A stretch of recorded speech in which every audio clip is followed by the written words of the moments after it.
Hello everyone, welcome to study Suchna. आप सभी का एक बार फिर हमारे चैनल पर स्वागत है। तो इस वीडियो में हम भारतीय भूगोल यानी इंडियन ज्योग्राफी का परिचय पढ़ेंगे। और ये वीडियो काफ़ी यूपीएससी या एसएससी या रेलवे यूपी पुलिस जो कांस्टेबल की वैकेंसी आई हुई है उनके लिए ये इंपॉर्टेंट वीडियो रहने वाला है। तो चलिए वीडियो को हम स्टार्ट करते हैं।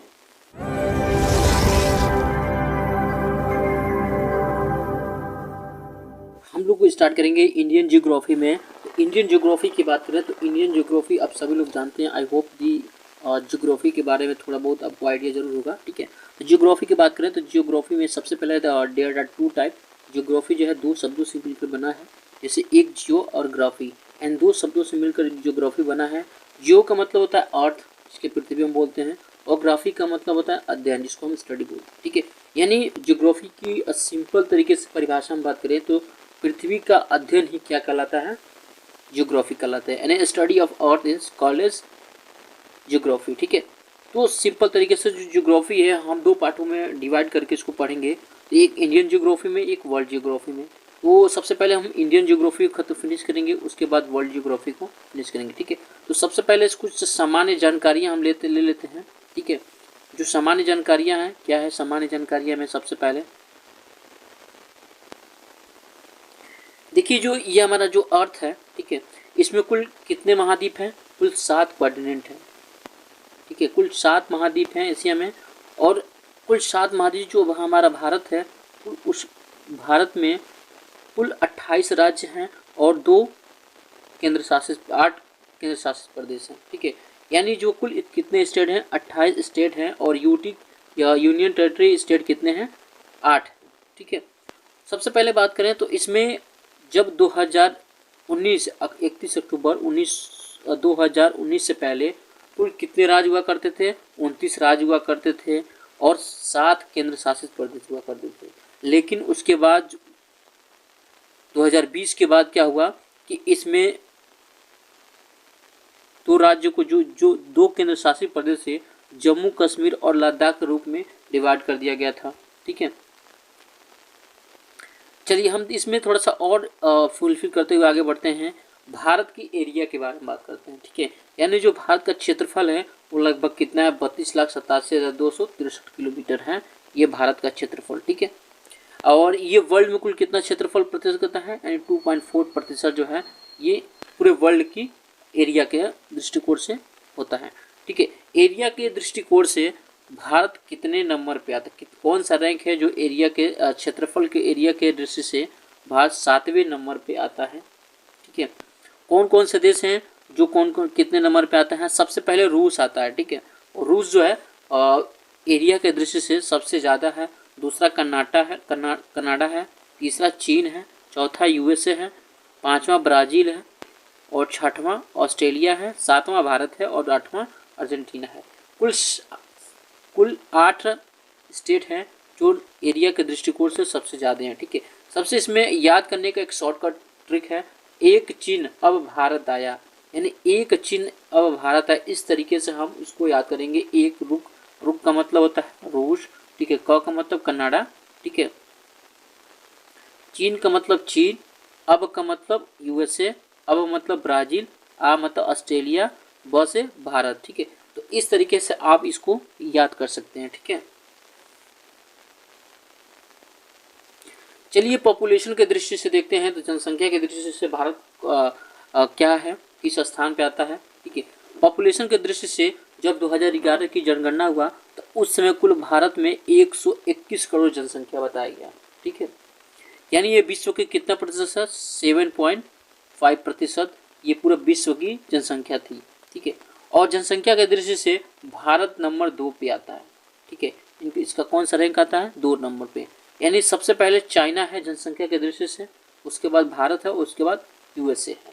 यानी जनसंख्या के दृष्टि से भारत जो है दूसरे नंबर पे आता है। ठीक है, चलिए देखिए जो ये हमारा अर्थ है। ठीक है, दीज आर अर्थ।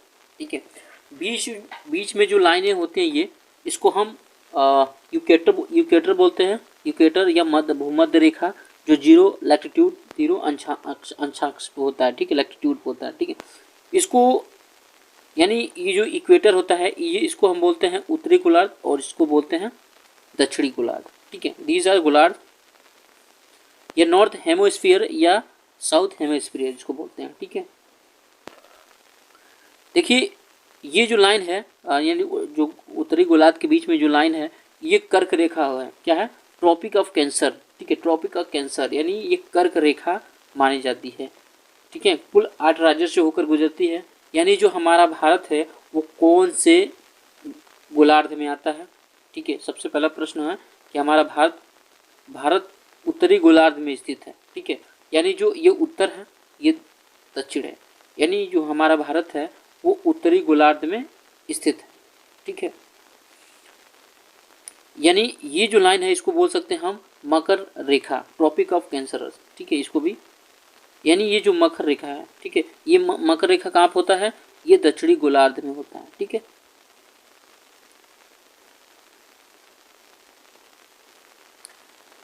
चलिए ये जो हमारा अर्थ है, ठीक है, ये 0 लैटिट्यूड देशांतर, इसको हम ईस्ट बोलते हैं, इसको नॉर्थ। ठीक है, ये यानी ये पूर्वी गोलार्ध और ये पश्चिमी गोलार्ध।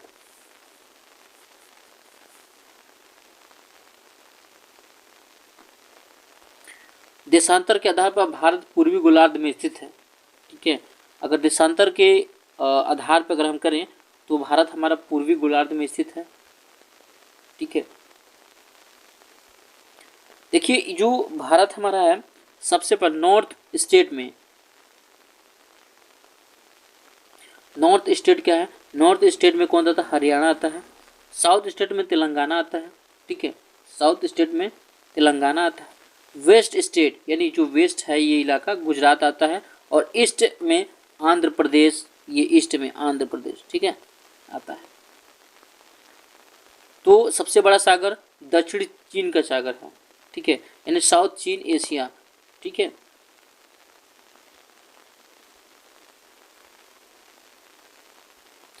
भारत का उत्तरी बिंदु को क्या कहलाता है? भारत का उत्तरी जो बिंदु है उसको क्या बोलते हैं?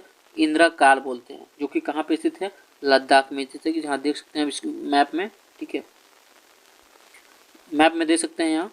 ठीक है, जो नॉर्थ है हमारा उत्तरी बिंदु उसको इंदिरा काल बोलते हैं, जिसको कहाँ पे लद्दाख में स्थित है। दक्षिणी बिंदु को क्या बोलते हैं? यानी जो दक्षिणी बिंदु है कन्याकुमारी। ठीक है, क्या बोलते हैं? यानी साउथ हेमिस्फीयर, उसको हम क्या बोलते हैं? कन्याकुमारी बोलते हैं। पूर्वी बिंदु को क्या बोलते हैं? पूर्वी बिंदु ये है, ठीक है, ईस्ट है, तो इसको क्या बोलते हैं? किबिथ। पश्चिमी बिंदु को क्या बोलते हैं? गुहार गोती बोलते हैं। ठीक है, चलिए कुछ इंपॉर्टेंट प्रश्नों को डिस्कस कर लेते हैं।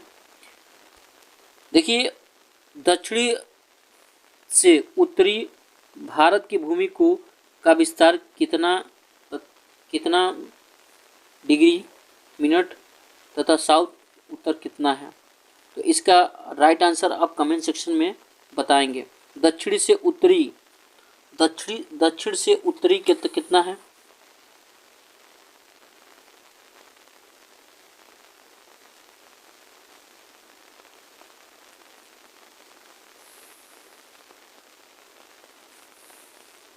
इसका आंसर आप कमेंट सेक्शन में ज़रूर बताएंगे। ठीक है, क्वेश्चन काफ़ी इजी है, आपको इसका आंसर बताएंगे।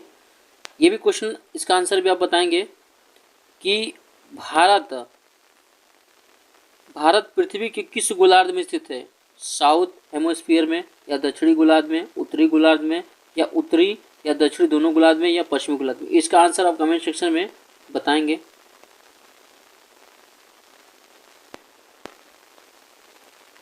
चलिए तीसरे प्रश्न का आप आंसर बताएंगे। भारत का पूर्वी बिंदु क्या कहलाता है? भारत का पूर्वी बिंदु क्या कहलाता है जी? तो क्या कहलाता है, इसका भी आंसर आप बताएंगे कमेंट सेक्शन में कि भारत का पूर्वी बिंदु क्या कहलाता है, तीसरे का। चलिए चौथा प्रश्न, कुल 5 प्रश्न आपको देंगे, आप कमेंट सेक्शन में इसका आंसर बताएंगे सब लोग। ठीक है, देखिए निम्नलिखित में से कौन सा शहर, ठीक है, निम्नलिखित में से कौन सा शहर भारत के मुख्य भूभाग के सुदूर दक्षिण सिरे से दूर है? तो इसमें चारों ऑप्शन में बेंगलुरु, कोइडकनाल या नांदेड़ या वारंगल, तो इसमें से आप आंसर कमेंट सेक्शन में बताएंगे। ठीक है, चलिए आखिरी प्रश्न है, इसका आप कमेंट सेक्शन में आंसर बताएंगे। ठीक है, भारत के पश्चिमी बिंदु का नाम बताएंगे। सबसे इजी है, इसका आप आंसर कमेंट सेक्शन में जरूर बताएगा। तो वीडियो को हम स्टार्ट करते हैं, समाप्त करते हैं।